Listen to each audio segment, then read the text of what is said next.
Hey guys, welcome to Eclipse Education. Bihar Jeevika भर्ती series में आपका स्वागत है, जिसके तहत हम लोग एक सीरीज चला रहे हैं मार्गदर्शक नाम से। ये डेली शाम 6 बजे अपलोड होता है। इसमें आप लोग लाइव सेशन अटेंड कर सकते हैं। जैसे कि कल के डेट में यह हुआ था, उसमें कई सारे लोगों ने आंसर्स दिए थे, लेकिन कमेंट बॉक्स में आप लोग इसके चैट ऑप्शन में जाके, चैट सेक्शन जो होता है वहां पे जाके आप लोग आंसर दे सकते हैं। उससे आप अपना आकलन कर सकते हैं, जो भी अभी तक आपने पढ़ा है क्या वह उससे क्वेश्चन सॉल्व हो रहे हैं या नहीं हो रहे हैं। आप लोग इसके चैट बॉक्स में आंसर करने की कोशिश करिएगा। तो ये प्रैक्टिस सेट 2 है। प्रैक्टिस सेट 1 ऑलरेडी हमारे चैनल के प्लेलिस्ट में अपलोडेड है, आप लोग वहां से जाके चेक कर सकते हैं। बहुत अच्छे क्वेश्चंस उसमें दिए गए हैं, आप लोग सॉल्व करने की कोशिश करिएगा पहले खुद से। जिसके तहत हम लोग सब्जेक्ट नॉलेज भी कवर कर रहे हैं, कंप्यूटर्स भी, स्कीम्स एंड ऑर्गेनाइजेशन और साइंस एंड टेक्नोलॉजी। और धीरे धीरे इसमें क्वेश्चंस ऐड होते जाएंगे। पोर्शंस, नए पोर्शन जैसे मैथ और रीजनिंग हो गया, फिर मॉडर्न हिस्ट्री हो गया, वो सब ऐड इसमें होते जाएंगे। तो मेरा नाम है अभिषेक, इक्लिप्स एजुकेशन में आपका स्वागत है। ये सभी पोस्ट के लिए वैलिड है। चलिए हम लोग सेशन को स्टार्ट करते हैं। तो सबसे पहले हम लोग देखेंगे सब्जेक्ट नॉलेज। तो सब्जेक्ट नॉलेज के तहत सबसे पहला क्वेश्चन है, भारतीय जाति व्यवस्था में सामाजिक गतिशीलता को दर्शाने के लिए एक वर्ड है संस्कृतिकरण, जिसको इंग्लिश में बोला जाता है संस्कृतिटाइजेशन। इस शब्द को किसने गढ़ा था? तो यहाँ उस व्यक्ति का नाम पूछा जा रहा है जिन्होंने सामाजिक जाति व्यवस्था को दर्शाने के लिए संस्कृति वर्ड का इस्तेमाल किया था। तो इसका राइट आंसर होगा ऑप्शन बी, एम.एन. श्रीनिवास जी। ये हमने कल के लेक्चर में भी देखा था। एम.एन. श्रीनिवास जी से एक क्वेश्चन था। देखिए, एम.एन. श्रीनिवास जी ने संस्कृतिकरण की अवधारणा दी थी, जिसमें निचली जाति ऊंची जातियों की पूजा पद्धति, रीति रिवाज और जीवन शैली को उसको अपनाकर सामाजिक प्रतिष्ठा बढ़ाते हैं। तो यहाँ देखिए, संस्कृतिकरण वर्ड क्या डिस्क्राइब करता है। जो निचली जाति वर्ग के लोग होते हैं, वह ऊंचली जाति या ऊंची जाति के जो वर्ग के लोग होते हैं, उनकी प्रथाओं को ये लोग मानते हैं, ना कि उस धर्म को ही अपना लेते हैं, ना ही उस जात को ये लोग अपना लेते हैं। तो इन दोनों में डिफरेंस है। चलिए अगला क्वेश्चन देखते हैं हम लोग। क्वेश्चन नंबर 2, भारत की जनगणना में पहली बार सभी जातियों का, यहां देखिएगा वर्ड दिया हुआ है, सभी जातियों का डेटा किस वर्ष में संकलित किया गया था, यानी कि किस वर्ष में इसे कलेक्ट किया गया था। तो इसका राइट आंसर होगा ऑप्शन सी, 1931 में। 1931 की जो जनगणना थी वह J.H. हटन द्वारा दिया गया था, और यह अंतिम बार था जब सभी जातियों का विस्तृत डेटा कलेक्ट किया गया था। स्वतंत्रता के बाद केवल अनुसूचित जाति और जनजाति का डेटा लिया गया था। तो ये वर्ड आप लोग ध्यान रखिएगा कि सभी जातियों का डेटा किस वर्ष में संकलित किया गया था। तो वर्ष 1931 में। किनके द्वारा? तो J.H. हटन जी के द्वारा। चलिए क्वेश्चन नंबर 3 हम लोग देखते हैं। भारतीय जाति समाज में पदानुक्रम यानी कि हिरार्की और पारस्परिक निर्भरता, जिसको बोला जाता है इंटरडिपेंडेंस, के सह अस्तित्व को कौन सी संकल्पना समझाती है? तो ऑप्शंस के अकॉर्डिंग हमें बताना है इन दोनों चीज की संकल्पना कौन समझाती है। तो इसका राइट आंसर होगा ऑप्शन ए, शुद्धता और अशुद्धता। देखिए, इसके पीछे एक थ्योरी दिया गया था एक विशेषज्ञ के द्वारा, उनका नाम था लुई ड्यूमो। उन्होंने यह बताया था कि जाति पदानुक्रम शुद्धता और अशुद्धता के सिद्धांत पर आधारित है। जैसे कि समाज में हम लोग देख सकते हैं जाति व्यवस्था में ऊंची जाति और नीचे जाति, तो ये सब चीज है, लेकिन समाज में पारस्परिक निर्भरता भी बनी हुई है। जैसे कि इसका उदाहरण हम लोग समझ सकते हैं कि जो ऊंच नीच जाति होती है उसमें एक हिरार्की मेंटेन्ड है। कि अगर हम लोग सोसाइटी में देखें तो सोसाइटी में क्या है, हिरार्की कहने का मतलब कि यहाँ सबसे ऊंचली जाति के लोग होंगे, फिर मध्यमवर्ती जाति होंगे, और सबसे नीचे में आपके निचली जाति के लोग होंगे। तो ये सब चीज दिखा रहा है एक पदानुक्रम को सोसाइटी में, कि ये कास्ट को दिखा रहा है। और पारस्परिक निर्भरता कहने का मतलब कि ये जो निचली जाति के लोग हैं, ये या तो इन पे डिपेंडेंट है या इन पे डिपेंडेंट है। मध्यम वर्गीय जाति इन पे डिपेंडेंट है। तो यही चीज इस चीज को समझा रहा है। अब चलिए अगला क्वेश्चन है, क्वेश्चन नंबर 4, कौन सी विशेषता जाति को वर्ग से अलग करती है, मतलब कास्ट को क्लास से अलग करती है? तो हमारा राइट आंसर होगा ऑप्शन सी, इनहेरिटेड स्टेटस, यानी कि वंशानुगत स्थिति। अब चलिए इसे हम लोग समझते हैं। तो वर्ग जो है, जिसको बोला जाता है क्लास, यह आर्थिक स्थिति पे आधारित होता है, उसमें गतिशीलता संभव है, लेकिन जाति जन्म से निर्धारित और कठोर होती है।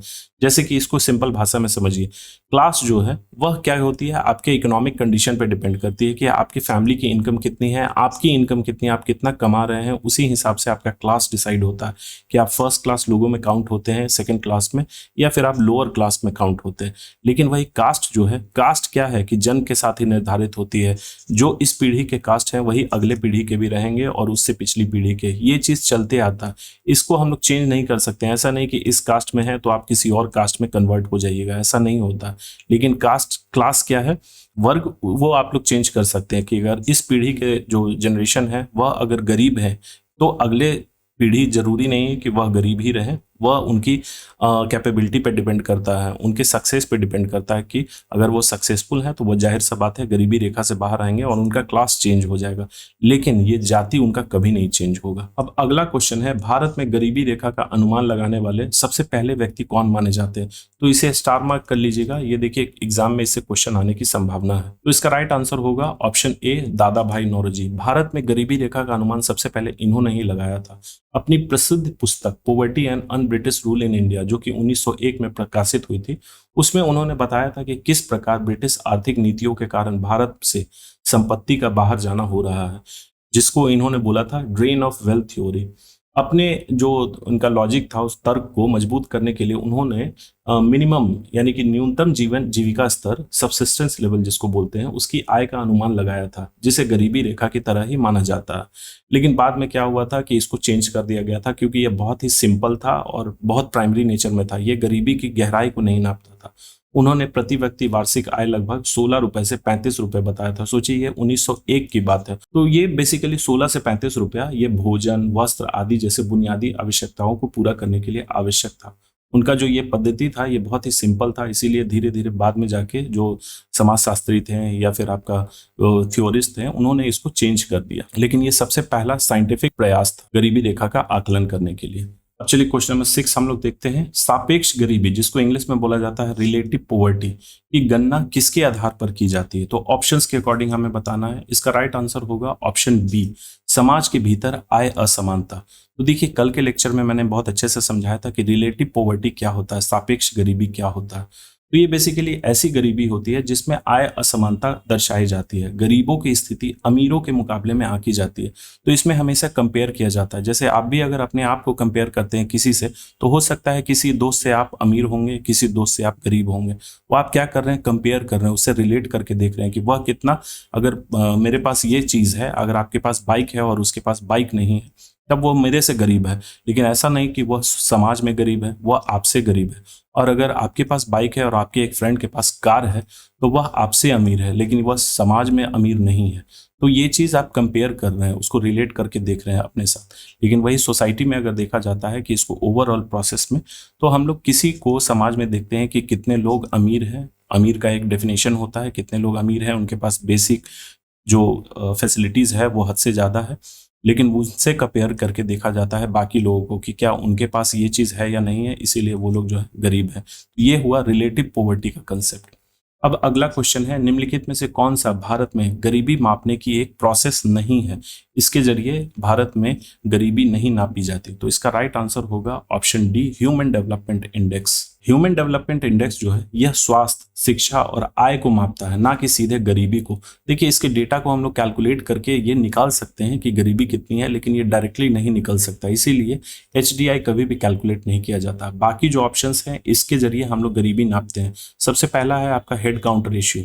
तो हेड काउंट रेशियो बेसिकली बताता है कि पॉपुलेशन में कितने लोग, जहाँ की भी गरीबी नापी जा रही है, अगर ओवरऑल पूरे भारत की नापी जाएगी तो उसमें यह दिखाएगा कि टोटल पॉपुलेशन में से कितने परसेंटेज लोग जो हैं वो डायरेक्टली गरीब हैं।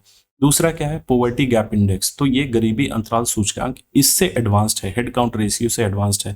यहाँ सिर्फ नंबर बता रहा है कि कितने लोग गरीब हैं, लेकिन ये जो पॉवर्टी गैप इंडेक्स है इसमें पूरा बताया जाता है कि वह किन किन क्षेत्रों में गरीब हैं, वह किन किन सुविधाओं से वंचित है। तो ये थोड़ा एडवांस्ड हो जाता है, सबसे ज़्यादा इसी को इस्तेमाल किया जाता है, पॉवर्टी गैप इंडेक्स। इससे भी ज़्यादा एडवांस्ड होता है आपका बहुआयामी गरीबी सूचकांक। तो वर्ल्ड लेवल पे भी यह पब्लिश किया जाता है और इंडिया के लेवल पे भी यह पब्लिश किया जाता है। नीति आयोग इसको पब्लिश करती है हर साल, पूरे स्टेट का ये दिखाती है कि क्या डेटा रहा है। गिनी कोफिशिएंट ये भी गरीबी नापने का एक तरीका है। तो ये थोड़ा सा प्रोसेस जो है डिफरेंट होता है। यह किसी समाज में आय या संपत्ति के वितरण में असमानता को मापने का एक स्टैटिस्टिकल स्टैंडर्ड है। इसे डेवलप किया था इटली के एक स्टैटिस्टिशियन थे कोराडो गिनी। उन्होंने 1912 में यह प्रोसेस उन्होंने डेवलप किया था। इसके अकॉर्डिंग देखिए बेसिकली दो ही वैल्यू होता है, 0 या 1। 0% भी इसको बोला जाता है या फिर 100%। तो ये कैसे डिफाइन होता है, 0% अगर वहाँ पे गिनी कोफिशिएंट के अकॉर्डिंग आ रहा है किसी जगह का, तो इसका मतलब है कि वहाँ पूर्ण समानता है, यानी कि सभी की आय और संपत्ति जो है वह बराबर है, इक्वल है। और अगर 100% या फिर 1 आ रहा है तो पूर्ण असमानता है, मतलब कि संपूर्ण आय या फिर संपत्ति जो है केवल एक ही व्यक्ति के पास है और बाकी लोग गरीब हैं। तो ह्यूमन डेवलपमेंट इंडेक्स इंडेक्स कभी भी आपका गरीबी नापने के लिए इस्तेमाल नहीं किया जाता। अगला क्वेश्चन है क्वेश्चन नंबर 8, निम्नलिखित में से कौन सा भारत में ग्रामीण गरीबी का प्रमुख संरचनात्मक यानी कि स्ट्रक्चरल कॉज है? तो इसका राइट आंसर होगा ऑप्शन बी, भूमि का असमान बंटवारा। देखिए, भूमि का असमान बंटवारा कहने का मतलब कि कुछ लोगों के पास बहुत ज्यादा जमीन है और कुछ लोगों के पास नहीं, या फिर एकदम थोड़ा थोड़ा जमीन है। तो ये बेसिकली क्या कर रहा है, एक तरीके का गरीबी को दर्शा रहा है, जो कि स्ट्रक्चरल कॉज है ग्रामीण गरीबी का। अब इसे हम लोग अच्छे से समझते हैं। इसको मैंने समझाया कि गरीबी देखिए बेसिकली 3 तरीके का होता है, स्ट्रक्चरल पोवर्टी, साइक्लिकल पोवर्टी और एब्सोल्यूट पोवर्टी। इसके अलावा भी आपका रिलेटिव पोवर्टी होता है, लेकिन ये सब देखने का तरीका होता है। जैसे कि संरचनात्मक गरीबी में क्या है, यह ऐसी गरीबी है जो समाज और अर्थव्यवस्था की लंबी अवधि की संरचनात्मक असमानताओं से उत्पन्न होती है। स्ट्रक्चरल जो इम्बैलेंस होता है उसके कारण यह गरीबी उत्पन्न होती है। इसके क्या कारण होते हैं, जैसे असमान भूमि वितरण, जातिगत भेदभाव। भेदभाव हो रहा है तो जाहिर सा बात है जो भी रिसोर्सेज होंगे वह उसका वितरण जो है इम्बैलेंस होगा उसमें। शिक्षा, स्वास्थ्य की कमी और सामाजिक बहिष्कार, ये सब कारण होते हैं आपका स्ट्रक्चरल पॉवर्टी के।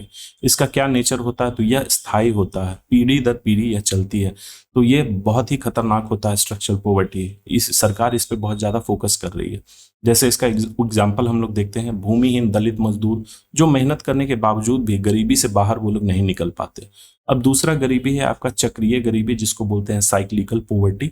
तो यह इसका अर्थ क्या है, गरीबी जो चक्रों में आती जाती रहती है। मतलब कि ऐसा नहीं कि गरीबी ये हमेशा एग्जिस्ट करती है।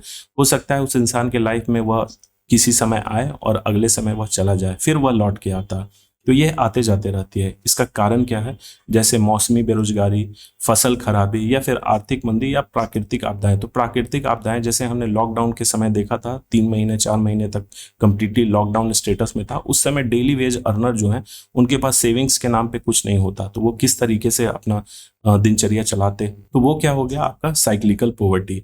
या फिर किसी और भी अन्य आपदाएं जैसे सूखा हो गया, इन सब के कारण जो है साइक्लिकल पॉवर्टी आता है। आर्थिक मंदी भी है, कुछ समय के लिए रहता है, कुछ समय के लिए नहीं, इसका इफेक्ट काफी समय के लिए रहता है। तो ये सब हो गया। अब इसका प्रकृति क्या होता है, ये अस्थायी होता है, लेकिन बार बार लौट कर आने वाली होती है। ऐसा नहीं कि ये फिक्स हो गया, ये बार बार लौट कर आती है और टेम्पोररी नेचर का होता है। उदाहरण आप देख लीजिए, खेतीहर मजदूर जो बुआई कटाई के समय काम पाते हैं, लेकिन बाकी समय वे लोग बेरोजगार रहते हैं।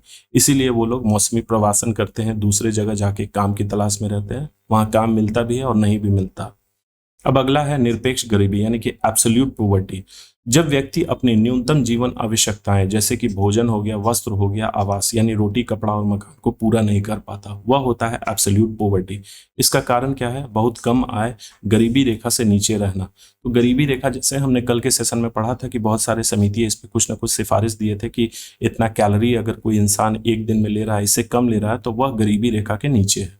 अब इसका नेचर क्या होता है, तो संख्यात्मक रूप से मापी जाती है। जैसे इसको नंबर्स में मापा जाता है। जैसे प्रतिदिन अगर ये वर्ल्ड बैंक का डेटा है, $2.15 से कम अगर किसी का इनकम है एक दिन में, तो वह गरीब है, मतलब वह एब्सोल्यूट पॉवर्टी में है। इसका उदाहरण देखते हैं, परिवार जो दिन में 2 वक्त का भोजन भी नहीं जुटा पाते या फिर झुग्गी झोपड़ियों में बिना बिजली पानी के रहते हैं, तो उन्हें बोला जाता है कि वो लोग एब्सोल्यूट पॉवर्टी से जूझ रहे हैं।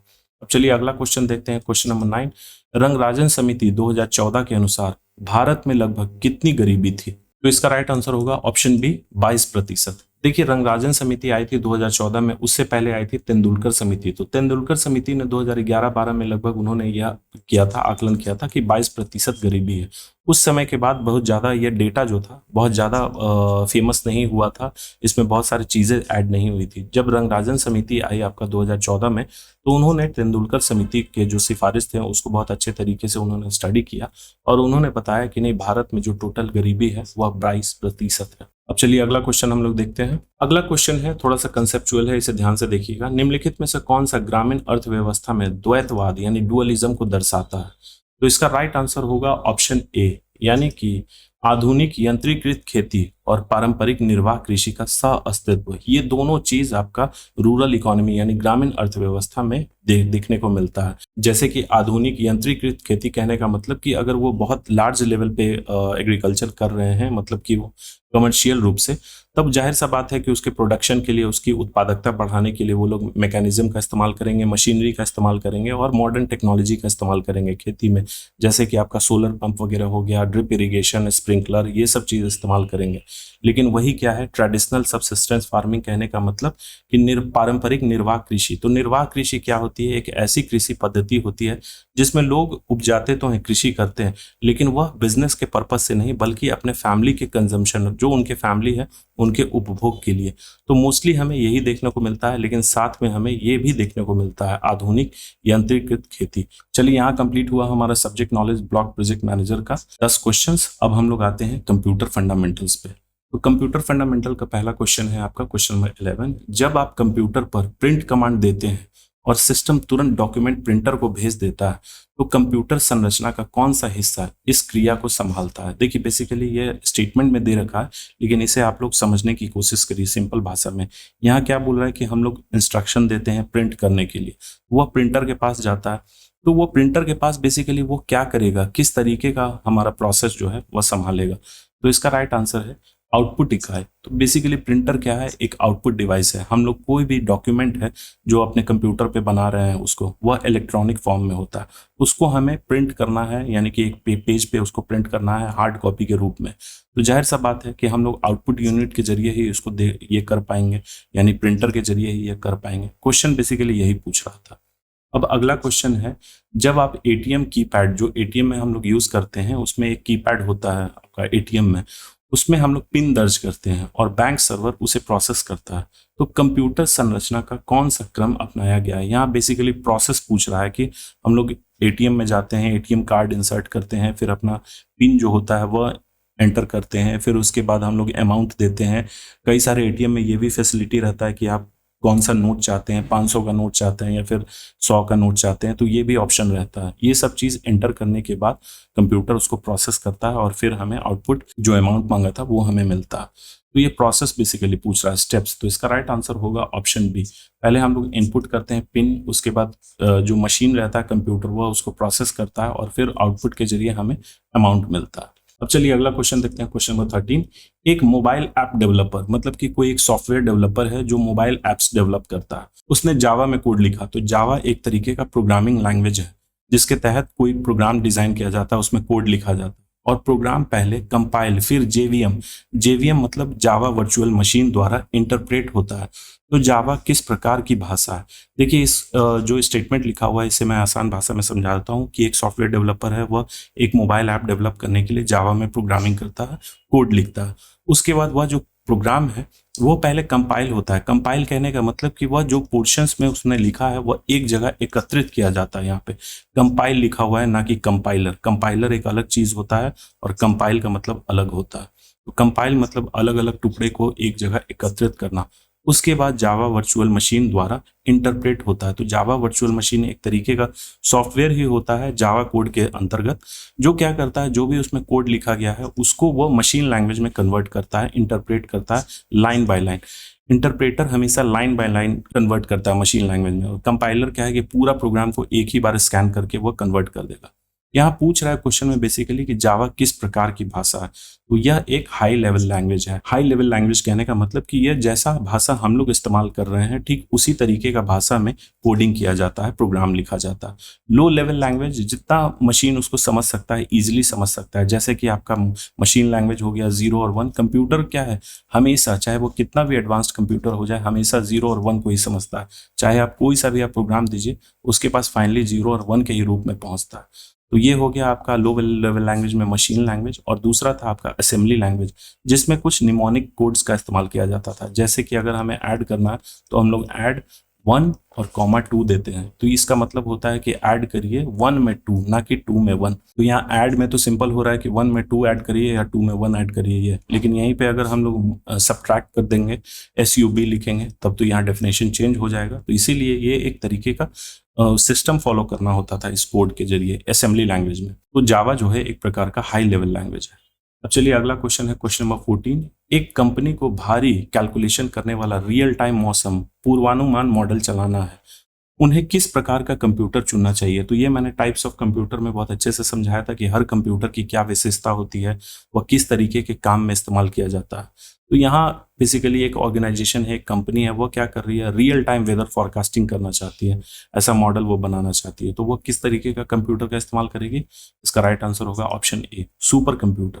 देखिए सुपर कंप्यूटर बेसिकली क्या है, बहुत ही फास्ट होता है, लेकिन ये साइज में काफी बड़ा है। ये सबसे फास्टेस्ट कंप्यूटर होता है इस प्लैनेट पे, लेकिन इससे भी फास्ट अभी डेवलप किया जा रहा है क्वांटम कंप्यूटर, और वो डेवलप हो भी गया है, इंडिया के पास अवेलेबल है भी, जो मैंने कल पढ़ाया था AIQ इंडस। तो सुपर कंप्यूटर जो है ये बेसिकली क्या करता है, रियल टाइम अपडेट देता है। रियल टाइम कहने का मतलब कि ये टाइम बाउंड रहता है, जैसे ही हम लोग इंस्ट्रक्शन देते हैं वह तुरंत उसका आउटपुट दे देता है। अब ये चीज़ आप लोग कंफ्यूज कर रहे होंगे कि हम लोग भी अपने कंप्यूटर में या मोबाइल में कोई इंस्ट्रक्शन देते हैं, कोई कमांड देते हैं, तब वो तुरंत अपडेट कर देता है। लेकिन यहाँ पे एक इंस्ट्रक्शन की बात नहीं हो रही है, लगभग हजारों करोड़ों इंस्ट्रक्शन एक बार में प्रोसेस होता है। जैसे कि अगर हम लोग GPS में क्या करते हैं, कोई रूट को फॉलो कर रहे हैं, रूट GPS में बता रहा है कि हमें ऐसे जाना है, हम लोग क्या करते हैं, किसी एक जगह टर्न ऐसे ले लेते हैं, तो तुरंत आपके मैप में क्या होता है, ये रूट जो है यहाँ से चेंज होना शुरू हो जाता है कि आपका डेस्टिनेशन ये है, तो यहाँ से आप कैसे जा सकते हैं। ये थोड़ी है कि 10 मिनट बाद ये अपडेट होता है तो पता चले भैया कि आप इधर से चलते जा रहे हैं, आपको रास्ता पता ही नहीं चले, फिर GPS टेक्नोलॉजी का कोई फायदा ही नहीं। ये तुरंत ही अपडेट कर देता है, जैसे देखता है कि आप इस रूट से आपको सीधे जाना था, लेकिन आपने क्या किया कि यहाँ से लेफ्ट आप मुड़ गए, तो यहाँ से ये तुरंत वो रास्ता आपको बता देता है। यही होता है आपका रियल टाइम अपडेट। अब अगला क्वेश्चन है क्वेश्चन नंबर 15। एक हॉस्पिटल MRI स्कैनिंग मशीन लगाता है। MRI स्कैनिंग मशीन क्या होता है, इसका फुल फॉर्म क्या होता है? तो मैग्नेटिक रेजोनेंस इमेजिंग। तो ये बेसिकली एक तरीके का टेक्नोलॉजी है जिसके तहत बॉडी के पार्ट्स को स्कैन किया जाता है। सबसे एडवांस लेवल का स्कैनिंग टेक्निक है। इसका जो एक टेस्ट होता है वो मिनिमम 6000 से स्टार्ट ही होता है। तो ये बेसिकली वो यहाँ कंडीशन दे रखा है कि एक हॉस्पिटल में MRI स्कैनिंग मशीन लगाया गया और यह एक विशेष सॉफ्टवेयर से जुड़ा हुआ होता है। तो MRI मशीन जो है किस टाइप का डिवाइस है, किस श्रेणी में आता है, क्वेश्चन में बेसिकली यही पूछ रहा है। तो क्या एक इनपुट डिवाइस है, आउटपुट डिवाइस है, दोनों इनपुट और आउटपुट दोनों है, या फिर स्टोरेज डिवाइस है? तो इसका राइट आंसर होगा ये एक तरीके का इनपुट डिवाइस है।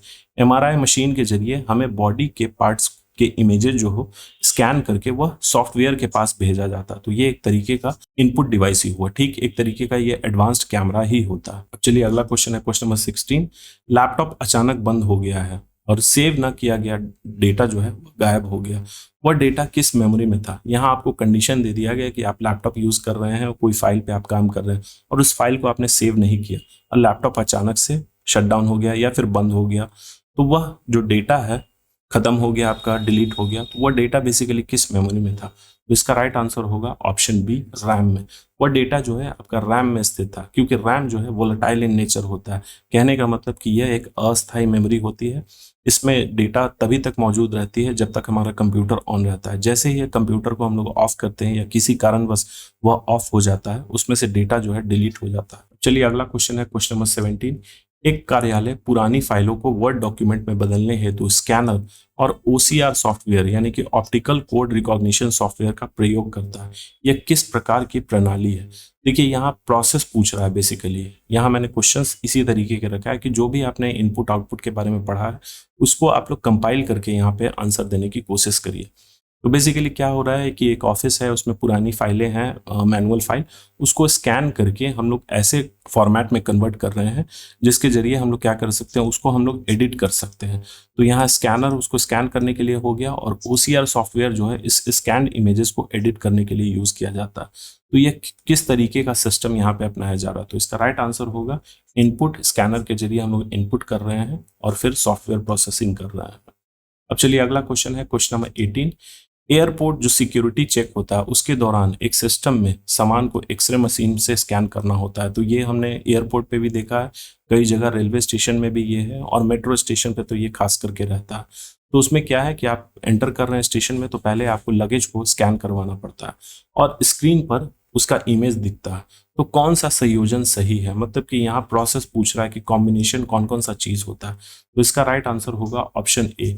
इनपुट क्या होता है? X-ray scanner. एक्सरे स्कैन उस प्रोडक्ट को या जो भी आप सामान रख रहे हैं उसको स्कैन कर रहा है, कंप्यूटर के पास उसके इमेजेस भेज रहे हैं और वो इमेजेस हमें दिखता कैसे है? तो मॉनिटर पे, यानी कि आउटपुट हमें मॉनिटर पे दिखता है।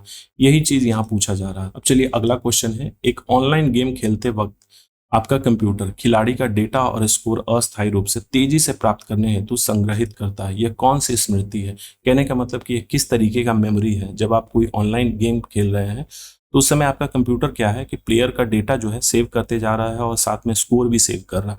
तो वह किस तरीके के मेमोरी में वो सेव करता है? क्या रोम में कभी नहीं करेगा। कैश मेमोरी, तो हाँ ये कैश मेमोरी में सेव करेगा, क्योंकि कैश मेमोरी क्या होता है, एक टेम्पोररी मेमोरी होता है। इसमें ये सबसे फास्टेस्ट होता है और वो क्या करता है कि एक शॉर्ट टाइम के लिए आपका डेटा उसमें स्टोर करके रखता है। रैम में तो बाद में जाता है, सबसे पहले कैश मेमोरी के पास जाता है। हार्ड डिस्क क्या हो गया, सेकेंडरी मेमोरी हो गया, इसलिए इसमें तो सेव करेगा नहीं। और पेन ड्राइव जो है ये भी आपका सेकेंडरी मेमोरी है, ये सब एक्सटर्नल मेमोरी है, इसमें सेव नहीं होता। अब चलिए देखते हैं क्वेश्चन नंबर 20, कंप्यूटर का लास्ट क्वेश्चन है। एक विद्यार्थी ने पाइथन में, तो पाइथन एक तरीके का प्रोग्रामिंग लैंग्वेज है जिसमें छात्रों ने ग्रेड निकालने का प्रोग्राम लिखा है। तो कोई भी ग्रेड कैलकुलेट करने का स्कूल में या फिर कॉलेज वगैरह में आपके मार्क्स जो होते हैं उस पर ग्रेड निर्धारित किया जाता है। वह ग्रेड निर्धारित करने का एक उन्होंने प्रोग्राम बनाया है। निष्पादन से पहले यानी कि उसको प्रोग्राम को एग्जीक्यूट करने से पहले यह मशीन कोड में बदल दिया गया। इसमें कौन सी भाषा और सॉफ्टवेयर शामिल है? बेसिकली यहाँ पूछ रहा है पाइथन किस तरीके का प्रोग्रामिंग लैंग्वेज है और इसको जो कन्वर्ट किया गया मशीन लैंग्वेज में वह कौन सा टेक्नोलॉजी का इस्तेमाल किया गया। तो इसका राइट आंसर होगा ऑप्शन बी। ये पाइथन जो है एक हाई लेवल प्रोग्रामिंग लैंग्वेज है और इसको कन्वर्ट किया गया इंटरप्रेटर में। देखिए कंपाइलर में भी इसको कंपाइल किया जाता है मशीन लैंग्वेज में, लेकिन हमारे ऑप्शंस में हाई लेवल और कंपाइलर नहीं दिया हुआ। अगर हाई लेवल लैंग्वेज और कंपाइलर दिया रहता तो हम लोग उसको टिक कर सकते थे, लेकिन ऐसा ऑप्शन कभी नहीं देगा। यहाँ दिया हुआ है लो लेवल लैंग्वेज और असेंबलर, तो ये हो नहीं सकता क्योंकि पाइथन एक हाई लेवल लैंग्वेज है। ऑप्शन सी देखते हैं मशीन लैंग्वेज, तो ये भी नहीं होगा क्योंकि ये हाई लेवल लैंग्वेज है। असेंबली लैंग्वेज भी ये नहीं है। यहाँ ऑप्शंस के अकॉर्डिंग सबसे बेस्ट फिट यही बैठ रहा है कि पाइथन एक हाई लेवल लैंग्वेज है और इसको मशीन कोड में कन्वर्ट कौन कर रहा है, तो इंटरप्रेटर कर रहा है लाइन बाय लाइन। चलिए यहाँ कंप्यूटर का हमारा 10 क्वेश्चंस कंप्लीट हुआ। अब हम लोग स्टार्ट करते हैं अगला टॉपिक, स्कीम्स यानी कि योजनाएं। आप लोग सेशन में एक्टिवली पार्टिसिपेट करने की कोशिश करिए। जो ये लाइव आता है उस समय आप लोग चैट बॉक्स में क्वेश्चंस को आंसर कर सकते हैं, उससे मुझे पता चलता है और आपको भी पता चलेगा कि आपका लेवल क्या है। जो भी आपने अभी तक पढ़ा है डिफरेंट सोर्सेज से वह कितना यूजफुल है आपके लिए और आपको क्या क्या पढ़ने की जरूरत है। और सेशन में अगर आप लोगों को मजा आ रहा होगा तो लाइक बटन दबा दें और अपने दोस्तों के साथ शेयर करना ना भूलें। अब चलिए स्कीम्स का पहला क्वेश्चन हम लोग देखते हैं, क्वेश्चन नंबर 21। मध्य प्रदेश के 20 गांवों के समूह को एनआरयूएम के लिए चुना गया। तो ये एक तरीके का स्कीम है जिसमें जो वहाँ के डिस्ट्रिक्ट कलेक्टर हैं क्या चाहते हैं, जलापूर्ति, सोलर स्ट्रीट लाइट और स्किल सेंटर देना चाहते हैं। तो एनआरयूएम का कौन सा सिद्धांत अपनाया जा रहा है? देखिए बेसिकली एनआरयूएम क्या है। एनआरयूएम कहने का मतलब कि नेशनल रूर्बन मिशन, इसको श्यामा प्रसाद मुखर्जी रूर्बन मिशन भी बोला जाता है। ये मैंने स्कीम्स के चैप्टर में बहुत अच्छे से समझाया है। यूट्यूब पे वीडियोस अवेलेबल है स्कीम्स प्लेलिस्ट में, आप लोग जाके देख लीजिएगा, जीविका प्लेलिस्ट में स्कीम्स के नाम से। तो ये बेसिकली पूछ रहा है कि एक गांव में बेसिकली उसको जल पूर्ति भी प्रोवाइड करना है, सोलर स्ट्रीट लाइट भी प्रोवाइड करना और स्किल सेंटर भी प्रोवाइड करना। तो एनआरयूएम का कौन सा सिद्धांत इसके तहत अपनाना जाना चाहिए? तो इसका राइट आंसर है ऑप्शन ए, मतलब कि क्लस्टर स्तर पर कई योजनाओं को शामिल करना। कई योजनाएं हैं जैसे कि जलापूर्ति के लिए एक अलग योजना होगा, सोलर स्ट्रीट के लिए एक अलग योजना होगा और स्किल सेंटर के लिए मतलब कि कौशल विकास के लिए एक अलग योजना होगा। तीनों को एक जगह एकत्रित कर दिया जाएगा, ना कि एक दूसरे में मिला दिया जाएगा, क्योंकि हमें उस गांव में ये तीनों चीज प्रोवाइड करना है। तो इसीलिए हम लोग एनआरयूएम के इस प्रिंसिपल को यानी इस सिद्धांत को अपनाएंगे, कन्वर्जिंग जिसको बोला जाता है।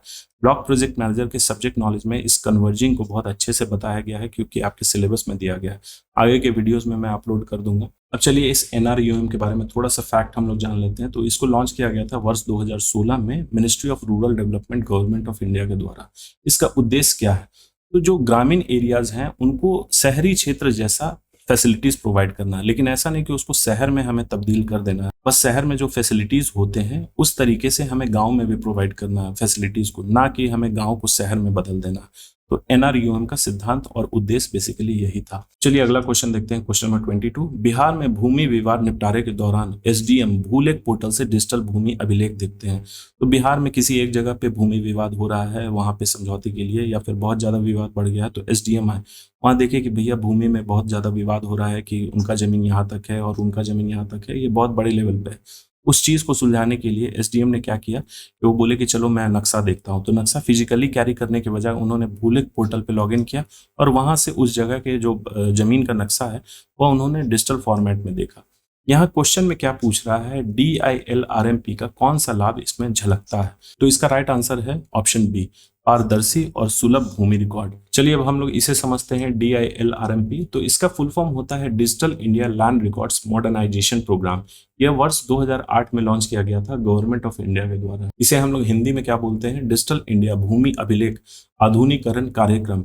यह भारत सरकार की एक प्रमुख योजना है जिसका उद्देश्य क्या है, भूमि अभिलेखों का आधुनिकीकरण, विवादों को कम करना और पारदर्शिता सुनिश्चित करना। तो इसके तहत क्या पहले क्या था कि अगर भूमि विवाद चल रहा है तो लोग बोलेंगे कि हाँ आप पेपर लेके आओ। बहुत लोगों के पास पेपर नहीं रहता है, वो जाएंगे लैंड रिकॉर्ड्स में, वहाँ पे एप्लीकेशन देंगे, वो हो सकता है निकलने में 4 से 5 दिन लगे। लेकिन अब क्या है, वो सारा जो लैंड रिकॉर्ड्स है वो आपका डिजिटल फॉर्मेट में एक वेबसाइट पे अवेलेबल है, भूलेख पोर्टल पे। वहाँ पे आप बस वेबसाइट को ओपन करिए, कोई यूजर आईडी या फिर कोई पेमेंट करने की जरूरत नहीं है। बस आप कुछ खाता खेसरा नंबर वगैरह दीजिए, लोकेशन दीजिए, वहाँ का जो डिजिटल फॉर्मेट है मैप के जरिए आपका सब कुछ प्लान, वहाँ पे जो नक्शा है वो सब कुछ वहाँ पे आ जाएगा। तो उसके जरिए क्या हो रहा है कि पारदर्शिता सुनिश्चित हो रही है और सुलभ भूमि रिकॉर्ड अवेलेबल है वहाँ। अब चलिए अगला क्वेश्चन देखते हैं, क्वेश्चन नंबर 23। एक सांसद SAGY यानी कि सांसद आदर्श ग्राम योजना के तहत एक गाँव गोद लेते हैं और उस गाँव में वो स्कूल टॉयलेट, डिजिटल क्लासरूम व महिला SSG के ट्रेनिंग पर काम करते हैं। तो सांसद आदर्श ग्राम योजना की कौन सी दृष्टि झलकती है इसमें? तो इसका राइट आंसर होगा ऑप्शन बी, यानी कि समग्र और मांग संचालित विकास। तो देखिए समग्र मतलब कि सभी लोगों को उसका फायदा मिल रहा है, सभी लोगों के अपलिफ्टमेंट के लिए काम किया जा रहा है। और मांग संचालित विकास कहने का मतलब कि स्कूल का टॉयलेट है, वह मांग किया गया कि हमारे स्कूल में क्लासरूम तो है लेकिन टॉयलेट नहीं है, तो वो भी बनवा दिया जाए।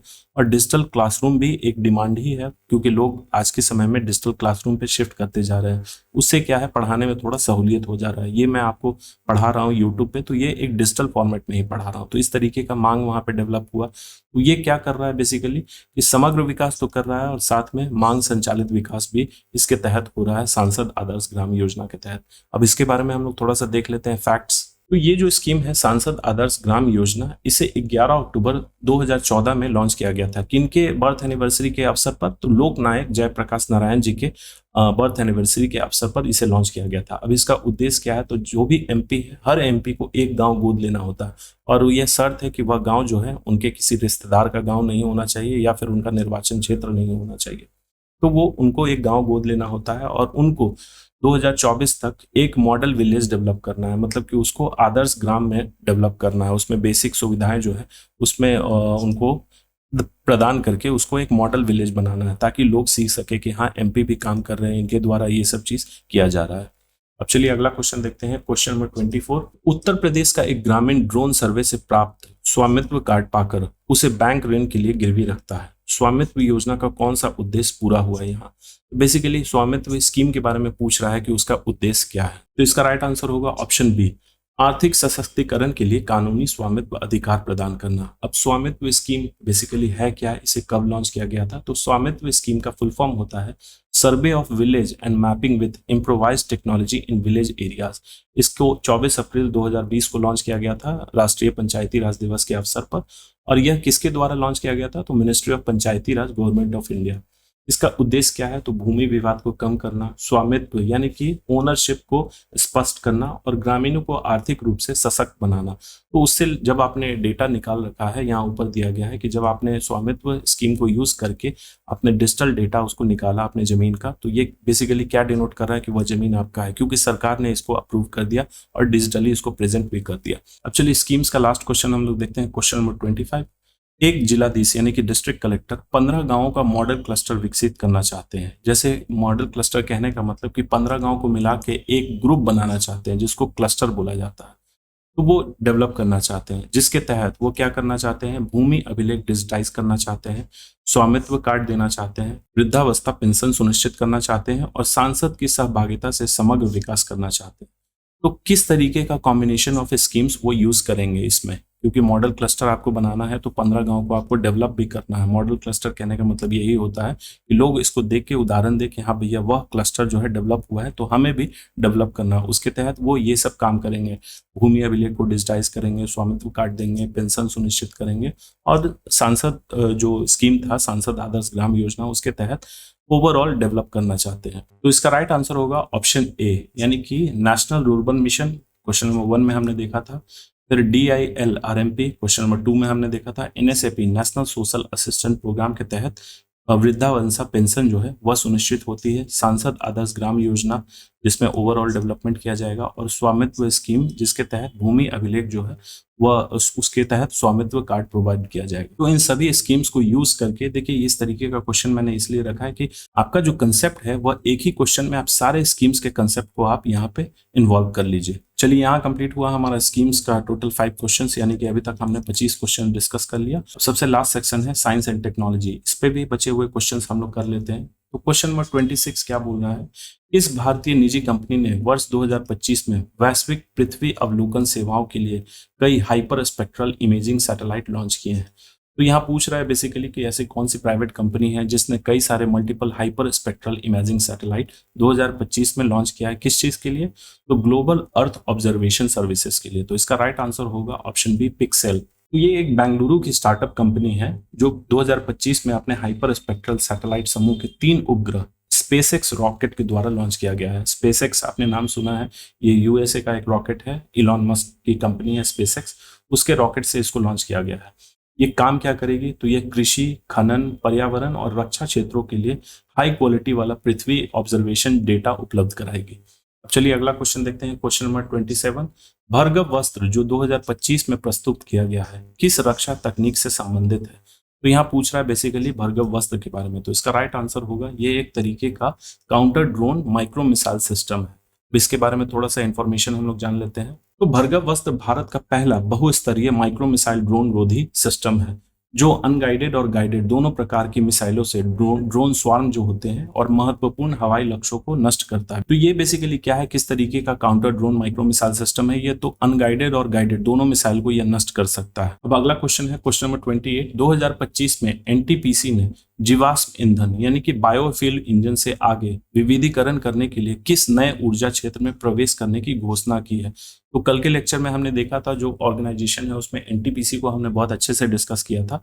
यहाँ पूछा जा रहा है कि 2025 में एनटीपीसी बायोफ्यूल प्रोड्यूस करने के लिए अपने आप को डाइवर्सिफाई कर रही है। तो वह किस तरीके के ऊर्जा क्षेत्र में वो बेसिकली अपना कदम रखा है उसने? तो इसका राइट आंसर होगा ऑप्शन बी, न्यूक्लियर पावर में, यानी कि इंडिपेंडेंट और ज्वाइंट वेंचर प्रोजेक्ट्स। जेवी कहने का मतलब कि संयुक्त वेंचर जो होता है उसके प्रोजेक्ट में। अब इसके बारे में थोड़ा सा हम लोग फैक्ट देख लेते हैं। तो एनटीपीसी ने 2025 में परमाणु ऊर्जा परियोजनाएं दोनों स्वतंत्र और संयुक्त उद्यम में दोनों रूप से प्रवेश करने की योजना बनाई है। ये भारत को स्वच्छ ऊर्जा और उत्सर्जन कटौती लक्ष्यों के अनुरूप है। उत्सर्जन मतलब कार्बन जो एमिशन होता है, टारगेट सेट किया गया है हर देश के लिए कि एक लिमिटेड वर्ष तक आपको इतना कार्बन एमिशन कम करना है। तो ये उस लक्ष्य को प्राप्त करने में बहुत मदद करेगा। चलिए अब अगला क्वेश्चन देखते हैं, क्वेश्चन नंबर 29। 2025 में स्वीकृत नेत्र MK2 परियोजना किस क्षेत्र से संबंधित है? तो 2025 में एक प्रोजेक्ट है जिसको अप्रूव किया गया है जिसका नाम है नेत्र MK2।